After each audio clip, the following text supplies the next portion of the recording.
કાયદો છતાંય આપણે જો ગેરકાયદેસર પ્રવૃત્તિ કરી તો આપણને એમાં સજા થાય. ત્યાં કુદરતનો બનાવેલા કાયદો, કુદરતે આપણને મનુષ્ય જન્મ આપ્યો છે, એમાં જો આપણે ભજન વિના ભક્તિ વિના જો વિયાઈ ગયા તો એ જે અવડાવડા કર્મ કર્યા છે એનું પરિણામ આપણે ભોગવવું પડશે. અને ઘણા જન્મના મહાપુરુષો કે તમે એટલે એક જ આપણને ઉત્તમમાં ઉત્તમ મનુષ્ય જન્મ અવતાર મળ્યો છે અને ઈશ્વર ભજન કરવા માટે મળ્યો છે. કોઈક એવા સમર્થ સંતના શરણે વિયાઈ ગયા હોય અને એની કૃપા દ્રષ્ટિ આપણી ઉપર જો પડી ગઈ હોય અને એક આપણું કાર્ય સિદ્ધ થઈ જાય.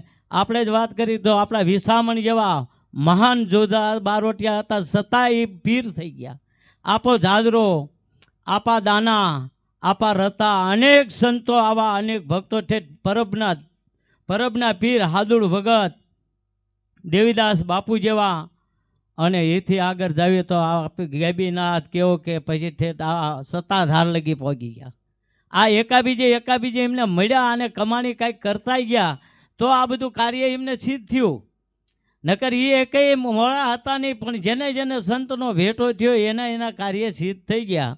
એમ આપણા મહાપુરુષો અને આપણા જીવનમાં આપણે એટલું તો હોવું જોઈએ ને કે આપણે મનુષ્ય અવતાર મળ્યો છે, શું કરવા આપણે અહીં આવ્યા છીએ, તો આપણે અહીં શું કરવા માટે જવું છે, શું કરીને જવું છે.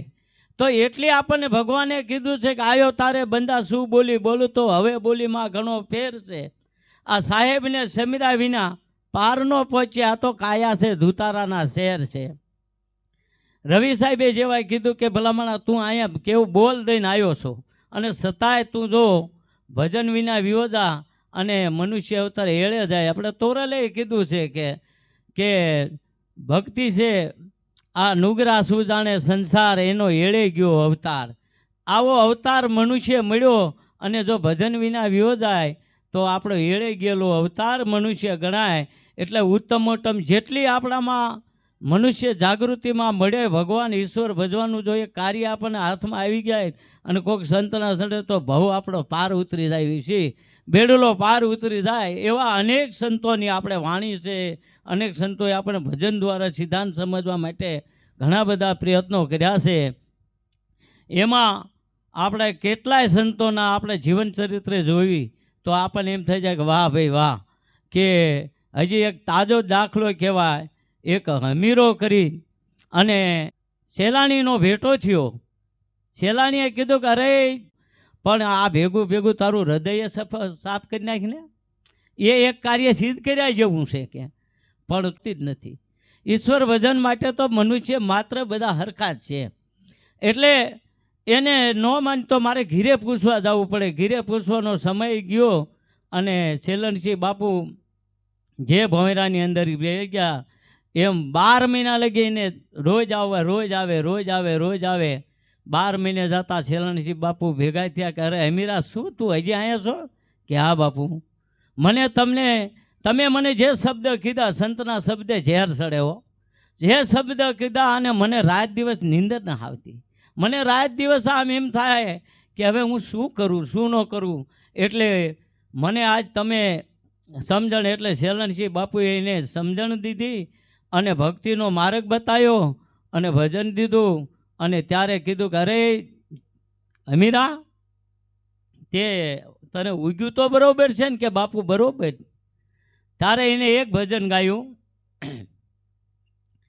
કોરા કાગર મારી દેહુડી તણા સતગુરુને સોંપું. કોરા કાગર મારી દેહુડી તણા સતગુરુને સોંપું. એમ તોરલે એક જ ઝપટો જેસલને મળ્યા અને જેસલનો ઉદ્ધાર કરી નાખ્યો. એવા માણસોનો એમ જેને જેને મળે એનો ઉદ્ધાર થઈ જાય. સંતોએ આને ઉદ્ધાર જ કર્યા છે. આપણે વિસામણને ભેટા થયા તો એનો ઉદ્ધાર થઈ ગયો ને. આપા દાના વિસામણની જેત આપા ગીગાનો ઉદ્ધાર થઈ ગયો. અને એમના કાર્ય એવા હે. મેં એક પ્રશ્ન સાંભળ્યો છે લોકવાયકા મુજબ કે એક દીકરીને ઉંદરીયો રોગ થયેલો, ઓલો રોગ, અને એ વખતે કોઈને એવો રોગ થયેલો અને પાસે નો આવે, બહાર મૂકી આવે. જેમ ઓલો રક્તપિત્તનો રોગ થયો તો ને કેમ પરબમાં મૂકી આવતા હતા, એમ બહાર મૂક્યો. એટલે આ આપા દાના નીકળે કે કેમ બેટા તું ભાગ ભાગ કરે, કે બાપુ મને એવો રોગ છે, તમે મને અડતા નહીં. કે કાં, કે આ રોગ બધા જગત એમ કે ચેપી રોગ છે અને તમને લાગુ પડી જાય છે, એટલે તમે તો કે તારે આ રોગ મટાડવા માટે હું કરું, પણ આ રોગ એમ નથી મટેવો. પણ એવી વાત સાંભળી કે કૂતરું જો મારું માથું સાટે, કાર્યું કૂતરું, તો રોગ મટે. તો કે તો મટી જાય એવું ખબર છે કે આ તો પણ કૂતરા પાસે જાય, પણ કૂતરું ભાગીને ભાગે. તેથી આપા દાનાએ એમ કીધું કે બેટા વહી આવી મારી પાસે. એને કૂતરું બનાવવાની જરૂર નહીં, એને કૃપા રૂપી હાથ નમાઈ ગયો અને દીકરીનું જીવન પરિવર્તન કરી નાખ્યું. આ સંતોરિયા